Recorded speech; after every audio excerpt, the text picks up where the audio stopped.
DD Tamil நேயர்களுக்கு அன்பு வணக்கம். நாம இன்றைய தொகுப்புல வெட்டிவேர் பற்றிய சில ஆயுர்வேத குறிப்புகளை தெரிஞ்சுக்கலாம். வெட்டிவேர் அப்படின்னு சொன்னதும் நமக்கு எல்லாருக்கும் ஞாபகம் வர்றது மண் அரிப்பை தடுக்கின்ற ஒரு அருமையான புல்.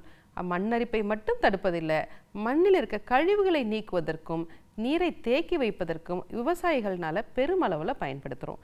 ஆயுர்வேதத்தில் பழைய காலத்திலேருந்தே வெட்டிவேருக்கான விஷயங்களை நிறைய சொல்லியிருக்காங்க. இதனுடைய சுவை பார்த்திங்கன்னா இனிப்பு, கசப்பு, துவர்ப்பு.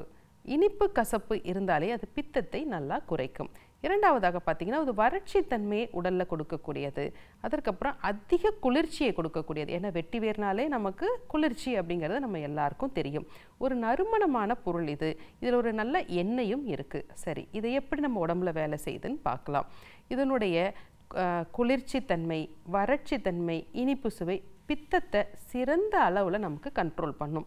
பித்தத்தினால் வருகின்ற வியாதிகள் பார்த்திங்கன்னா தோல் நோய்கள் இருக்கலாம், உடலில் கட்டிகள் இருக்கலாம், தலை சுற்றல், கை கால் எரிச்சல், இதெல்லாம் பித்தம் சார்ந்த நோய்கள். இதை ஒவ்வொன்றாக பார்க்கலாம். நம்ம வெட்டிவேர் வறட்சி தன்மை இருக்கிறதுனால காய்ச்சலில் ஆரம்ப நிலையில் இது கொடுக்கும் பொழுது காய்ச்சல் நல்லா கண்ட்ரோல் ஆகும். இது வறட்சி தன்மை இருக்கிறதுனால குடல் கழிவுகளை எளிதில் வெளியேற்றும். அதற்கப்புறம் பசியின்மை இருந்தாலும் அந்த தன்மையை இது ரொம்ப நல்லா சீராக்கும். இதை எப்படி நம்ம சாப்பிடலான்னா, ஒரு 1/2 கிராம் 1 கிராம் பவுடரை ஒரு 100 ml தண்ணியில் கொதிக்க வச்சு ஒரு 60 மில்லியாக குறைத்து சாப்பிடலாம். அல்லது வெட்டிவேரை முழுவதுமாக போட்டு தண்ணீர் நிறைய ஊற்றி நம்ம கொதிக்க வைத்து கொடுக்கலாம். இது மருத்துவ அறிவுரைப்படி தான் நம்ம செலக்ட் பண்ணுவோம். இந்த வெட்டிவேரானது காய்ச்சலை நன்றாக குறைக்கும் தன்மை உடையது அப்படிங்கிறதுனால நிறைய இன்ஃப்ளமேட்டரி டிசீஸ், ஆட்டோ இம்யூன் டிசீஸாக இருக்கட்டும், அல்லது தொற்று கிருமிகள்னால இருக்கிற இடத்துலையும் உடலில் சூடு அதிகரிக்கும் பொழுது, உடல் எரிச்சல் அதிகரிக்கும் பொழுது இது ஒரு மிகச்சிறந்த பொருளாக பயன்படுகிறது. அதற்கப்புறம் பார்த்திங்கன்னா டயபெட்டிஸ்லேயோ இல்லை இடுப்பு வலியிலையோ கால் எரிச்சல் அப்படிங்கிறது ஒரு தவிர்க்க முடியாததாக இருக்கும். ஏன்னா பல சர்க்கரை நோயாளிகள் உடல் வறண்டு போயிடும், உடலில் சூடு இருந்துக்கிட்டே இருக்கும், இரவில் பாத எரிச்சல் அவங்களுக்கு இருந்துக்கிட்டே இருக்கும். அவர்கள் இந்த வெட்டிவேரை கஷாயமாகவோ அல்லது தண்ணீரில் ஊற வைத்து குடிக்கும் பொழுது நாவறட்சியும் நீங்கும், அவங்களுக்கான கால் எரிச்சலும் மிகப்பெரிய அளவில் நமக்கு கண்ட்ரோல் ஆகும். சரி, இதற்கு அடுத்தபடியாக வேனல் காலங்களில் உடலில் கட்டிகள் ஏற்படுவதுண்டு. அப்படி கட்டிகள் ஏற்படும் பொழுது இந்த வெட்டிவேரை அரைத்து அவங்களுக்கு மேலே பத்து மாதிரி போடும்பொழுது அந்த குளிர்ச்சி தன்மை காரணமாக அந்த கட்டிகள் பெருமளவில் கண்ட்ரோல் ஆகும். இது நல்ல நறுமணமான பொருள் அப்படிங்கிறதுனால ஆயுர்வேதத்தில் நிறைய மூலிகை பொருட்களாக இதை பயன்படுத்துகிறாங்க. எடுத்துக்காட்டாக குங்குமாதி தைலத்தில் வெட்டிவேர் பயன்படுத்துகிறாங்க. அப்புறம் நம்மளுடைய குளியல் சூர்ணத்தில் நிறைய இடத்துல வெட்டிவேர் பயன்படுகிறது. அழகு சாதன பொருட்களையும் வெட்டிவேர் மிகப்பெரிய அளவில் பயன்படுது. இது மட்டும் இல்லைங்க, பெண்களுடைய தாய்ப்பாலை சுத்திகரிக்கும் ஒரு பொருளாகவும் வெட்டிவேர் பயன்படுகிறது.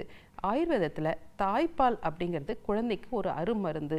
அந்த தாய்ப்பாலில் பித்தம் அதிகமாக இருந்தால் குழந்தைக்கு வயிற்று எரிச்சலோ வயிற்று பொறுமலோ வரும். அப்படிங்கிறதுக்காக அந்த தாய்ப்பாலை சுத்திகரிக்கின்ற பல பொருட்களில் வெட்டிவேரும் ஒரு முக்கியமான மருந்து.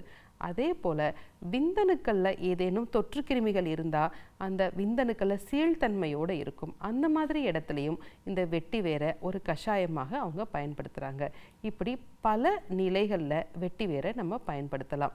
ஆனால் ஒன்றே ஒன்று, அந்த வெட்டிவேரை அந்த கருவுற்ற பெண்கள் அதிகமாக எடுத்துக்கொள்ளக்கூடாது. ஏன்னா இதில் இன்னும் நிறைய ஆராய்ச்சிகள் செஞ்சுட்டு தான் இருக்காங்க. அதற்கப்புறம் யார் அதிகமாக பயன்படுத்தலாம்னா, மன அழுத்தம் இருக்கிறவங்களுக்கு இந்த வெட்டிவேர் மனச்சோர்வையும் மன அழுத்தத்தையும் நீக்கக்கூடிய ஒரு அருமருந்தாக இருக்குது. இதன் மூலம் கஷாயம் வைத்து அந்த கஷாயத்தில் உடலை குளிக்கலாம், அல்லது சிறு அளவு எடுத்து உணவாகவோ அல்லது மருந்தாகவோ எடுத்துக்கொள்ளலாம்.